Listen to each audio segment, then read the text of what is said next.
A long list of potential cabinet picks today, 12 in all. More expected tomorrow. No announcements to come tonight, we're told. But Mr. Trump says they will come soon. This is the list of the people that he met with today, including supporters, Governor Chris Christie and former New York Mayor Rudy Giuliani. Mr. Trump also met with noted billionaire investor Wilbur Ross, so getting you caught up on that. And the Fox Report interview tonight is with former Republican presidential candidate Dr. Ben Carson. You dropped some news on us recently when you said you would not take a job in President-elect Trump's cabinet. Welcome to Fox Report, first of all. So before we get to the news of what's happening right now with Mr. Trump in New Jersey and in New York, why did you make that decision? Well, you know, we're in a very tenuous time in our nation right now. Just because the election is over doesn't change the fact that we have an extraordinarily biased media. We have wedges being driven between lots of different groups, and we're in the process of destroying ourselves for lack of unity. And I think it's really important that people be out there addressing those issues in a very positive way and trying to help heal the nation and bring it back. And also, you know, providing feedback to the president and to the administration about some of the things that are going on out there that you might not necessarily be able to appreciate from inside the bubble. So, you know, I didn't 100% say I would never serve. I just said that my preference would be to stay outside. Well, that's a nuance and some news on this Sunday night, Dr. Carson.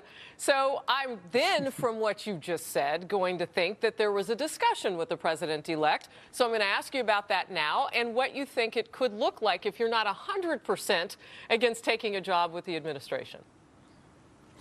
Well, basically, I've said, you know, my preference is to be outside and to act as an advisor. But if, after going through the process, you know, they all conclude that, you know, it would be much better to have me in the cabinet, you know, I would have to give that very serious consideration.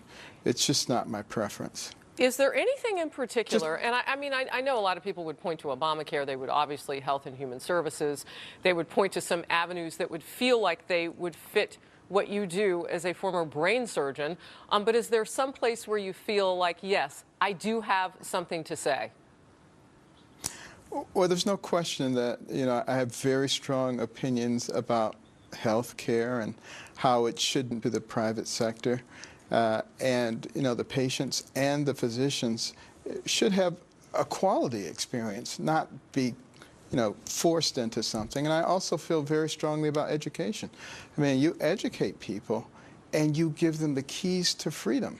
And it doesn't matter where they came from or what their background is. They write their own ticket. And we've fallen woefully in that area from where we used to be. We used to be the envy of the world when it came to public education. And now we've allowed that to slip from us, and we're suffering the consequences because our founders said that our system and our freedom is dependent upon a well-educated and informed populace. If they ever become other than that, we're in great danger of losing it. Wow, powerful words.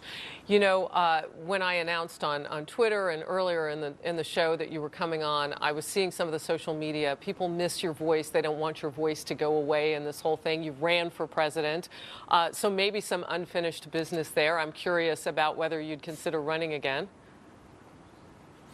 I didn't want to run this time, so you can imagine.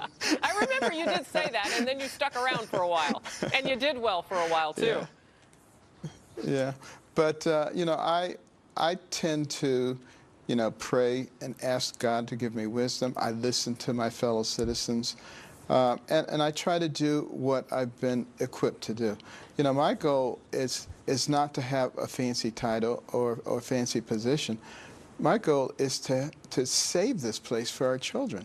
You know, my entire medical career was spent saving the lives of children. What good does it do to work so hard to preserve them and then put them back into an environment that is rotten? We have to create the right kind of environment, and we have the ability to do that. We, the American people, are not each other's enemies. The people who are trying to divide us, those are our real enemies. We have to begin to understand that if we're going to survive and thrive. You know, I don't want to miss the opportunity to talk with you about racial diversity right now and what's happening in our streets. And you saw with Vice President-elect at the production of Hamilton here in New York on Broadway, some of the response of the people of color in the cast. You heard some boos and some cheers, but some boos on the streets of Manhattan. Where do you think our country is right now with President-elect Donald Trump in the White House, and where do you want to see us get to? Well, I would like to see us have the kind of presidential leadership that tries to foster peace, that doesn't, sort of help to stir the flames of division, but does everything they possibly can to help us realize that we have much more in common with each other than we do the things that separate us. And I think we're going to get that with the new administration. And I think people need to realize that this is a matter of philosophy. I don't think that President Obama is necessarily a bad person. I just think that he has an extremely different philosophy than the people who founded this nation. So we just need to understand that we have differences of that type. We need to be able to sit down and discuss them and get engaged in civil discussion as opposed to getting in our separate corners and demonizing each other. That's not accomplishing anything. And the people who are out there protesting about the election, please tell me how that is helping the situation. I would ask many of them if they voted and what kind of skin they have in the game in terms of that actually going to the polls. I think it would be a fair question, but we'll move on from that point. Not to put too fine a point on it, but to stick with diversity for just a second, you bring that piece to the puzzle for the president-elect if you become part of his team. How important, and we do know that he met with the chairman of BET today, but how important do you think it is that Donald Trump put together a cabinet, a transition team, an administration that is reflective of what we all look like? I think it's critical. Because, certain elements of our society, feel that they haven't been given a fair shake, and we need to do everything we can to disabuse them of that notion. And, the things that Donald Trump's been talking about in terms of the inner city and inner city problems, these are heartfelt. We've been talking about this for many, many months, and I think the inner city community is going to see some real action this time. It's not going to be what they've seen for the last 50 years. But there's no question that in terms of the leadership, we need to have diversity. We need to have different points of view. It always adds a lot to the discussion. All right. Diversity can take many forms. So let's talk about it in the sense of the rivals. And Reince Priebus has said this today, and then I want to get your reaction. Let's roll. President-elect Trump said to all Americans, no matter who you are, your race, your gender, your background, look, I want to lead all of you. I want to make all of you proud of the work that we're doing. And he wants to be a president for all people, so he's bringing America together. That's part of what happened yesterday with Governor Romney coming in, bringing people in that were once rivals, saying, let's lead together. Let's talk about the future of our country. So there's been some, I won't even call it criticism, just some curiosity on this Sunday from political watchers, Dr. Carson, that Mr. Trump may not be genuine when he says he wants to bring these rivals on. And some of the names that have been tossed out there, obviously Mitt Romney, and they see ideologically on things like Russia and foreign policy very, very different, but possibly Secretary of State would be the role that he would play, potentially. And then you've got Ted Cruz, Senator Ted Cruz, and that got pretty nasty during the campaign, and then he decided to back Trump, and then we have what we have now. What are your thoughts about bringing on those people who competed first and now part of the conversation? I think it's a wise thing. I think it is a genuine desire to hear what they have to say, what their opinions are. Even the people who were never Trump, like Romney, you want to understand from them why they were never Trump, and have the things that caused them to adopt that philosophy changed. And if they haven't, what can be done to make them change? That's what wise people do. Listen carefully and evaluate.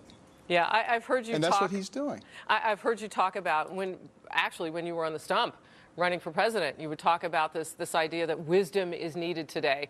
As you look toward Inauguration Day, January 20th, just coming up, it's coming around the corner.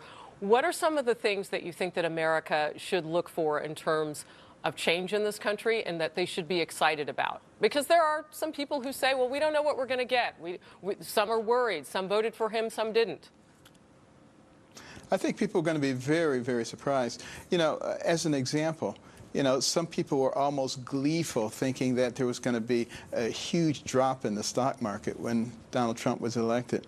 There was an initial drop, but pretty quickly the people realized, wait a minute, this is a good thing. This guy wants to reform our tax code and make it fairer. He wants to get rid of the strangulating regulations. You know, those are the things that have created this horrible environment. They say it's the new normal in terms of our economics. There's nothing normal about having the government involved in every aspect of your lives and having the highest tax rates or close to the highest tax rates in the world without providing all the services that a lot of other countries have. That doesn't make any sense. So, you know, looking at that, looking at the fact that we have 645 federal agencies and sub-agencies, many of them stumbling over each other and just massively growing, dealing with that like a business. You know, Donald Trump was criticized a few weeks ago by his rival for opening the new hotel in Washington, D.C., ahead of schedule and under budget. Well, of course they criticize that because they don't know what those words mean. But we got to get to a point where we do understand what they mean, because this is America and this is what we do. All right, I want to hold you over for just a couple of minutes if you can stay with us, because I want to ask you about what the president-elect should do with the media now. It's been a contentious, sometimes romantic, and sometimes more like a divorce between some in the mainstream media and this president-elect. Stay with us. Ben Carson next. Liberty Mutual stood with me when I was too busy with the kids.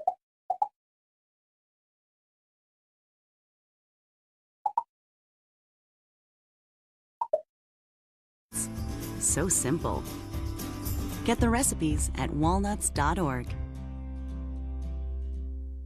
Fox News Channel on Sirius XM. Your favorite shows on Channel 114. Plus every story, every 15 minutes. Fox News headlines 24/7. Channel 115.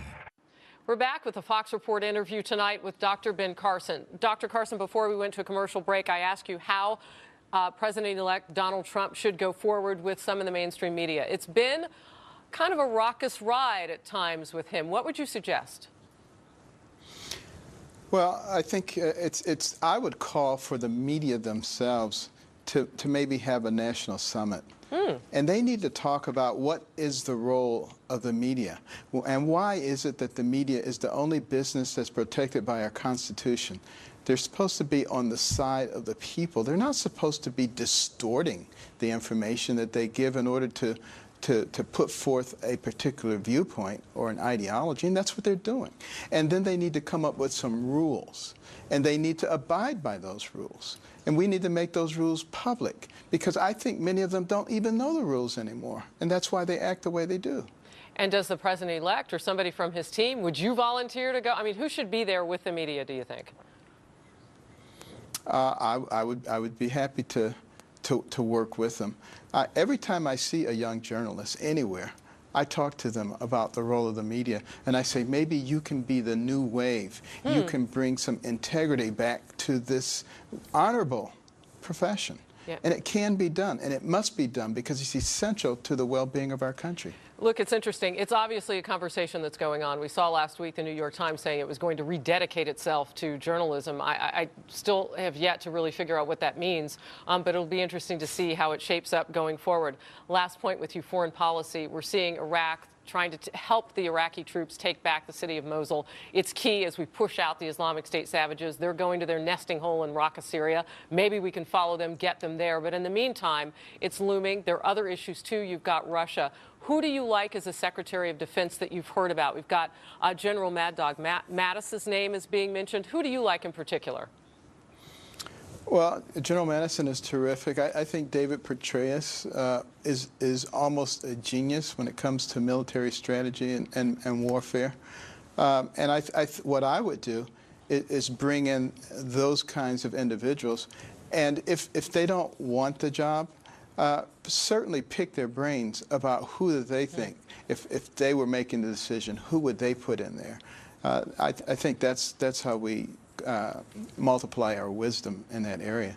And I'm very glad to see the push that's going on right now. You know, I was talking a year ago about Raqqa. And, you know, why were we not doing something? This craziness, but at least better late than never. Yeah. The president, a short time ago at his last international summit as commander-in-chief, said that he didn't have a lot of optimism with regard to Syria. We'll have to see what the new ideas bring as we face that continued civil war there and ISIS on the ground.